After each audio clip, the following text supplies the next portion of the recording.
Existe uma condição chamada atrofia muscular espinhal, abreviada como AME. A AME é uma rara doença neuromuscular degenerativa que causa parte de neurônios relacionados ao movimento e provoca atrofia muscular progressiva. É uma enfermidade severa que afeta 1 a cada 10 mil bebês e a principal causa genética de mortes em recém-nascidos. Até recentemente, quem sofria desses mal não tinha nenhuma esperança de tratamento, já que a doença não possuía nenhum medicamento eficaz conhecido. Isso mudou quando o Spinraza foi aprovado pela FDA no final de 2016. O novo promissor remédio parecia a chance de uma nova vida para quem sofria com a AME. Mas o preço do tratamento foi revelado pelo laboratório Biogen. Foi como um balde de água fria em todos esses pacientes. O primeiro ano de tratamento custaria $750 mil e os anos seguintes custariam 375 mil cada. Um valor totalmente inacessível. Alguns anos depois foi lançado outro medicamento para tratar a condição, o Gesman, do laboratório Novartis. Mais uma promessa de vida melhor para os portadores de AME. Mas se você achou o primeiro caro, se prepare, porque o Zolgensma custa mais de $2 milhões aqui no Brasil. O Zolgensma custa 12 milhões de reais, enquanto cada ano de tratamento do Spinraza foi a 950 mil reais. São medicamentos revolucionários, sim, mas se os preços praticamente pelos laboratórios parecem surreais, é porque eles são mesmo. A receita é simples. Se não pode pagar, você não tem remédio, mesmo que isso signifique a sua morte. Por quê? Esse é um mergulho em alguns aspectos mais sombrios da indústria farmacêuticas.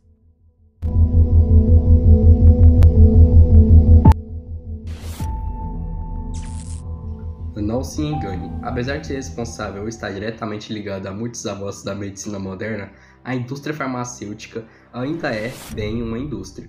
E como todo negócio, seu primeiro objetivo é o lucro. As gigantes desse ramo muitas vezes são chamadas de Big Pharma, um termo com um certo tom de conspiracionismo, mas que tenta passar a ideia de que a indústria farmacêutica mundial é dominada por alguns poucos nomes, cujos interesses podem não ser exatamente o que gostaríamos que fossem. Esses nomes incluem companhias como Pfizer, Abvier, Johnson & Johnson, Novartis, Roche e Sanofi, para citar algumas. Essas empresas atingem receitas anuais na casa das dezenas de bilhões de dólares. A Pfizer, por exemplo, primeira do ranking, praticamente dobrou as suas receitas em 2022, chegando a quase 8 bilhões de dólares no ano. Todo esse dinheiro não é por acaso. A maior parte dos medicamentos usados em tratamentos médicos ao redor do mundo parte de laboratórios farmacêuticos desse tipo, incluindo tratamentos sensíveis ou mesmo os casos de vida ou morte. Isso acontece porque essas empresas investem pesado em pesquisa e desenvolvimento de drogas com o objetivo de lançarem a nova droga blockbuster, ou seja, medicamentos tão revolucionários que conseguem ultrapassar $1 bilhão em vendas. Alguns medicamentos que já atingiram o status de blockbuster incluem o Lipitor, o Humira e Advair, que trata doenças pulmonares crônicas como asma. Juntos, só esses 3 medicamentos somam mais de $350 bilhões em vendas, o que nos faz voltar a algo que pontuamos ainda no início: o lucro. Um dos grandes problemas dessa indústria é justamente o fato que as empresas não necessariamente estão pensando no bem-estar dos pacientes quando investem tanto em pesquisas. Isso significa que muitas vezes as pesquisas são direcionadas para o desenvolvimento dos medicamentos que têm mais potencial de serem lucrativos. É isso que explica o economista Paulo Gala no seu livro Brasil, uma economia que não aprende. Gala destaca alguns aspectos peculiares do setor de inovações, citando a indústria farmacêutica como exemplo. Baseado nesse artigo de 2015, Paulo explica como especialistas estudaram a preferência da indústria farmacêutica americana em focar suas pesquisas nas drogas voltadas aos estágios finais do câncer, ao invés de medicamentos que tratem os estágios iniciais da doença. E, em resumo, tem a ver com uma regra da FDA, a Agência de Vigilância Sanitária do Norte, que estipula uma duração mínima para testes clínicos de novos tratamentos para fases iniciais do câncer, 18 anos. Paulo Gala também chama atenção para um outro problema ligado à pesquisa na indústria farmacêutica, a pesquisa básica, ou melhor, a falta dela. De forma, a pesquisa básica é a pesquisa científica que foca nos princípios mais fundamentais, porque a pesquisa básica não gera produtos ou serviços comercializáveis, ou seja, não tem perspectiva de gerar lucros, e assim a pesquisa básica acaba ficando a cargo de universidades e institutos de pesquisas públicos. Quando o governo norte-americano quis cortar o financiamento dos institutos públicos de pesquisa farmacêutica nos Estados Unidos em 2017, o setor privado foi contra a proposta, algo no mínimo intrigante, já que a medida abriria mais espaço para laboratórios privados. Tudo ficou mais claro quando o Centro de Integração e Ciência da Indústria fez um estudo mostrando que entre 2010 e 2016, 100% dos 210 novos medicamentos aprovados para venda tinham sido fruto da pesquisa dos institutos públicos, ou seja, o governo americano financiava as pesquisas com dinheiro público e os resultados dessas pesquisas eram apropriados pela indústria farmacêutica. Mas a pesquisa é só um primeiro passo dos laboratórios farmacêuticos na busca pelo lucro extremo. A coisa fica ainda pior daqui para frente.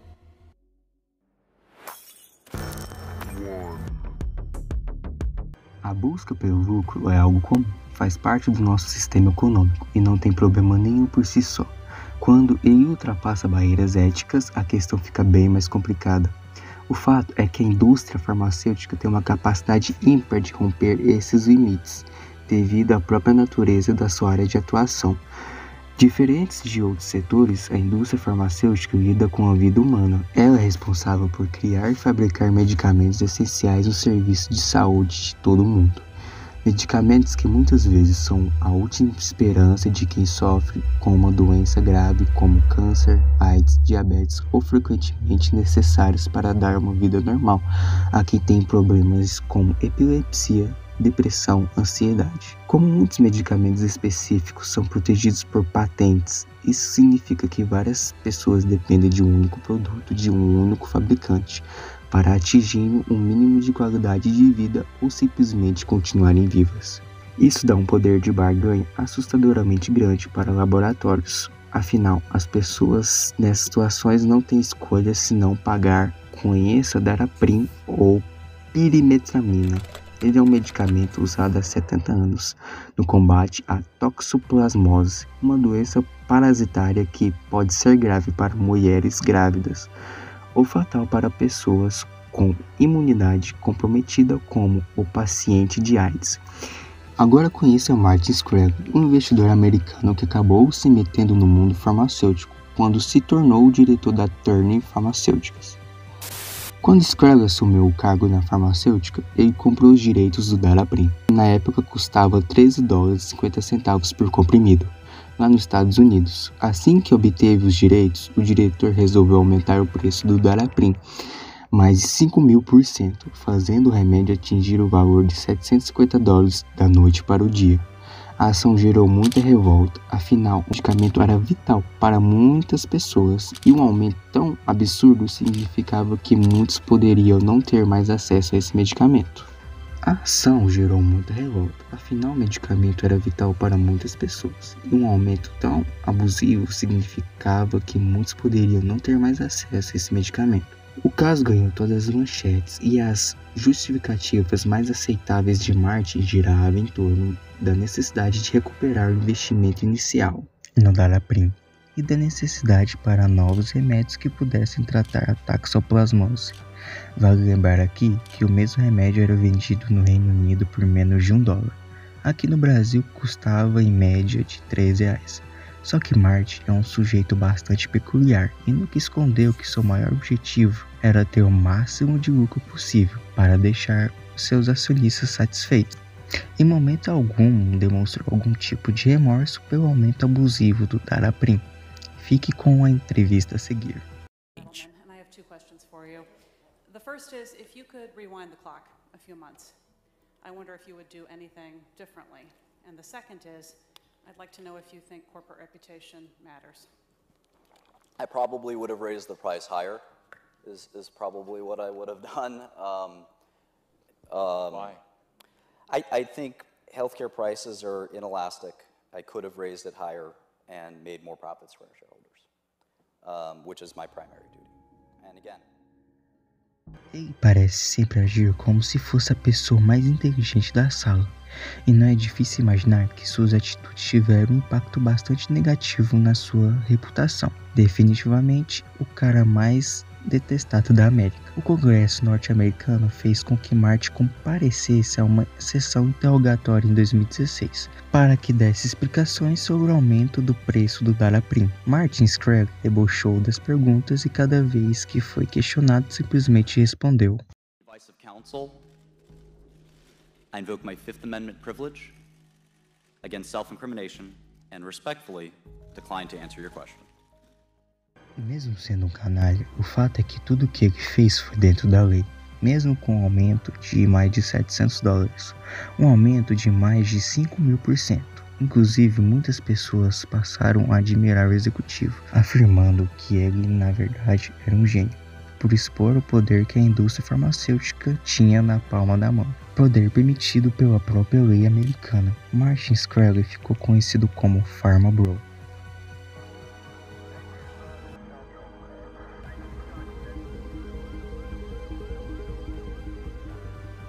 Atualmente, a indústria farmacêutica é movida pelo lucro, embora seja o padrão para a maior parte da economia global.